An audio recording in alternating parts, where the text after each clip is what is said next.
We live in like two different cultures.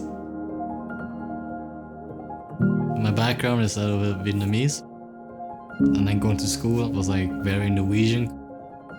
People didn't really understand, they thought you were weird.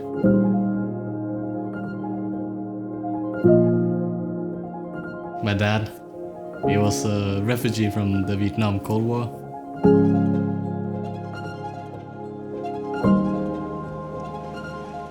I don't know why I started so hard on this journey.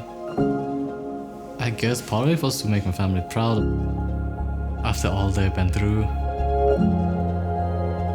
I just want to show them that this is my life, this is what I love the most. Because I always dreamed of being on the stage and one day lifting the ages.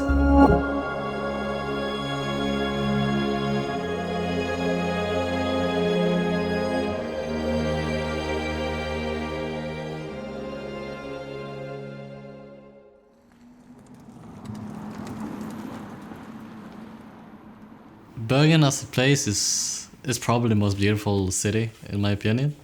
It's like quite quiet and green. Our house is basically on a cliff.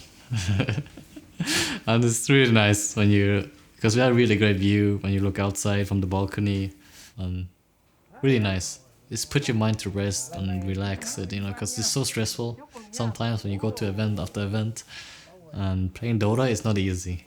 It feels like playing games looks easy, but it's not that easy. You have so much to think about, and I think it's nice to put your mind somewhere else.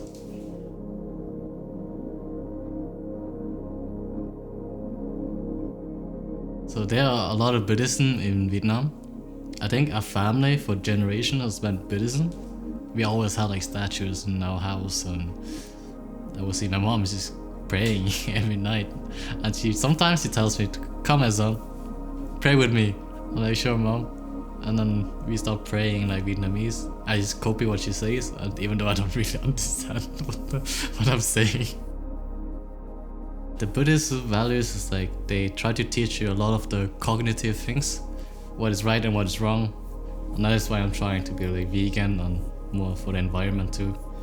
I'm trying to ask myself some questions now and then when I look at things in a bigger view, and I feel like doing the right things make me happy as a person.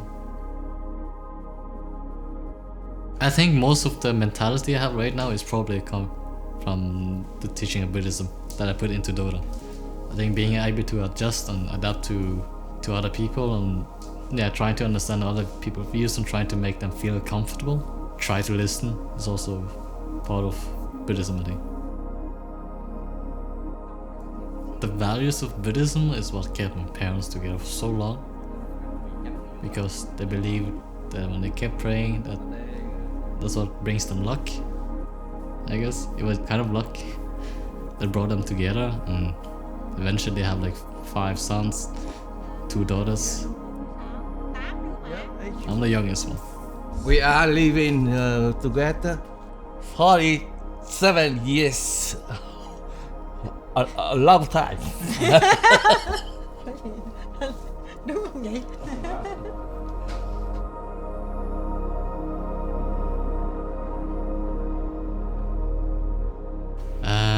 So how did we even get here? Well, I was born here 24 years ago in Bergen. My dad had quite a long journey. He was a refugee from the Vietnam Cold War. Ba nhớ bữa trước tại nói cho con mấy lần rồi, lúc ba đi Việt Nam á, ba bán nhiều đồ đó mà đi cái đó mà ngồi chiếc tàu nào mà chạy Việt Nam á, vậy lúc có cái chiến tranh phải không? Ba nhớ quyền cái Chiếc tàu này phải. Dạ. Ba ở đây. Dạ. Lúc ba đi đã thì ba không có thích cái chế độ cộng sản, nó quá gắt đi, nó kiểm soát hộ khẩu á, kiểm soát gia đình gắt quá, mà lại rất là khó khăn. Thành ra ba nghĩ chỉ có con đường là ra đi để tìm sự tự do thôi. Mà ra đi đâu phải dễ đâu, phải trốn nè, phải sợ bị bắt nè, ở tù nè. Ra đi không biết là mình đi được hay là không, mà không biết sống hay là chết nữa. Thì Ba trốn ở Việt Nam trong 2 ngày trong rừng. In the forest. Trốn Việt Nam 2 ngày trong rừng. Sau đó ba di chuyển bằng một chiếc tàu nhỏ. Tàu đánh cá nhỏ. Có người ta khác không? Có chứ. Tất cả là 76 người. 76 người, con tưởng tượng chiếc tàu có 12 mét bề dài à. Bề rộng có 2,5 mét à. 76 người chứa ở trong á. Chặt cứng như vậy nè. Tàu có dưới nước hoài à. Mà nếu mà không gặp tàu Na Uy vớt rồi cái chừng bị chìm á. Bị chìm. Làm mồi cho cá mập. Nó còn cười nữa. May mắn là gặp chiếc tàu Norwegian tên là BMW. Tôi nhắc lại BMW đi từ Stavanger của Na Uy.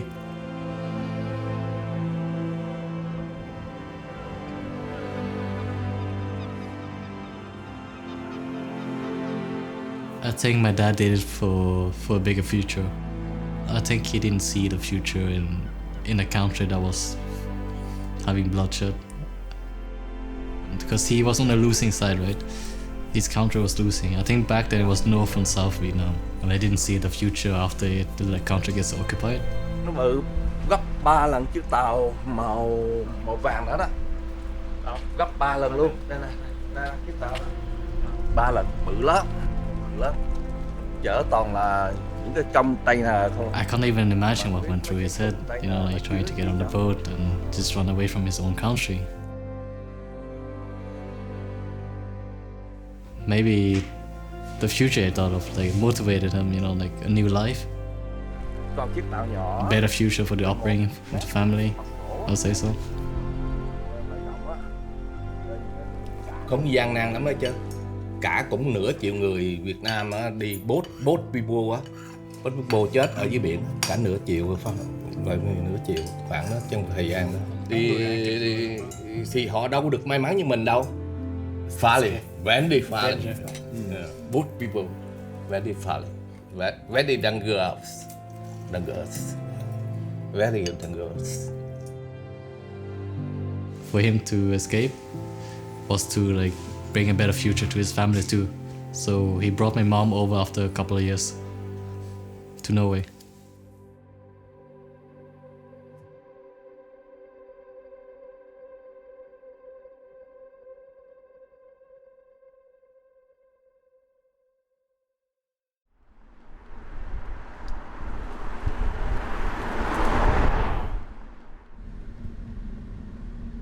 I was already into games of like kindergarten, so it was like one way for me to connect to other people.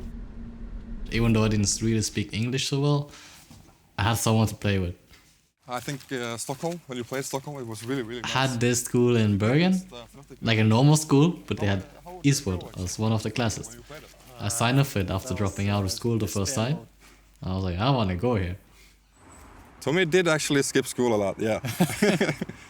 But I think he almost always came to the esports though. I skipped every other classes, every other subject, Norwegian, English, French. Oh, the French was the worst. I'm sorry, I couldn't take French. Actually, Tommy was he was a little bit different than anybody else. Actually, he was really humble. He was really goal oriented, and I think he acted more grown up than most of the other students. He was grinding from 4K to 8K MMR in like 9 months, and he showed me screenshots every month, like now I'm on this level, now I'm this level. It was really nice. It was in his nature to pursue something that he loved, I think, and he went all in for it, and that was a little bit different from the other students.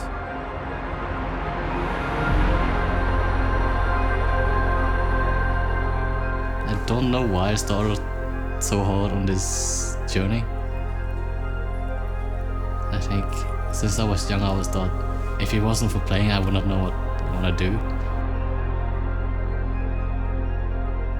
The moment I walk out of such a big event, I just miss it. Just the stage. Every time you play on stage, you can hear the crowd screaming. They've tried their best to hold back a Jim Tiger. He's there for the black hole. He gets the jump onto Raven. That's all I really cared about, because I always dreamed of being on the stage and one day lifting the ages.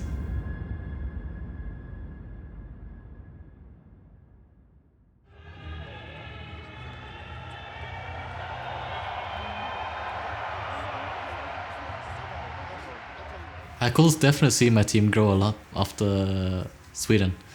I felt like they just gave a kind of different aura after such a big event.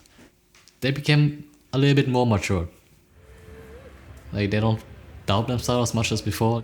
They actually believe that they're good players, you know, not bad players, but good players. That winning moment, when it still lingers there. I feel like all that hard work we put in got rewarded. And especially with my family, my friends watching. I just want to show them that this is my life, this is what I love the most, you know, like, and I hope they enjoy it. I guess I used to always doubt my abilities, but after winning that tournament, I was like, okay, then I can probably do this.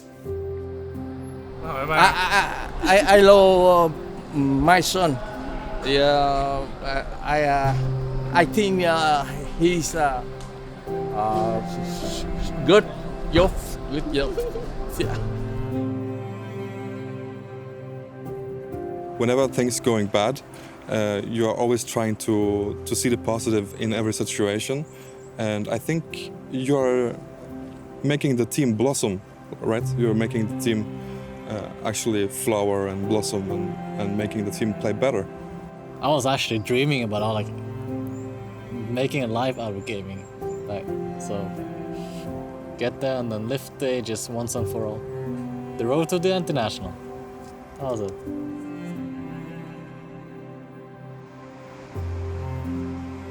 He actually plays in front of such a big crowd, such a big stage.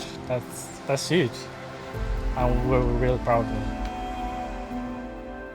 Lúc mà đi Stockholm coi Tommy thi đấu và nghĩ sao? Ủng hộ với lại mình cầu cho ở bề trên nó thượng đế phù hộ cho Tommy thắng giải, cho nó có sự vui vẻ. Ai về đâu cái cầu nguyện của mình nó thành sự thật đó, như vậy. Lúc bạn thắng bạn có la? Có la chứ, la chứ. Bạn mừng không? Cả gia đình đều la hết, la OG number one, OG number one. Bạn khóc không? Cô Tí còn nói có đứa cháu ngoại còn la I love you baby, I love you Tommy, I love you baby. Uzi, Tommy giỏi. OG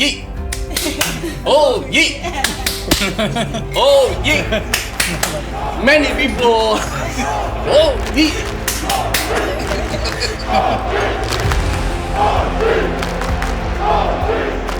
Before we made this roster, I don't think we had in mind of winning a major or winning a DPC. We just had TI in our mind. And I think we have done much more than what people expect us to do. I'm hoping that going to this TI, the guys can get as much experience they can get. And I hope that I can help them. When it gets too tense, that they can open up and just feel comfortable making mistakes, you know, that nobody's gonna judge anyone.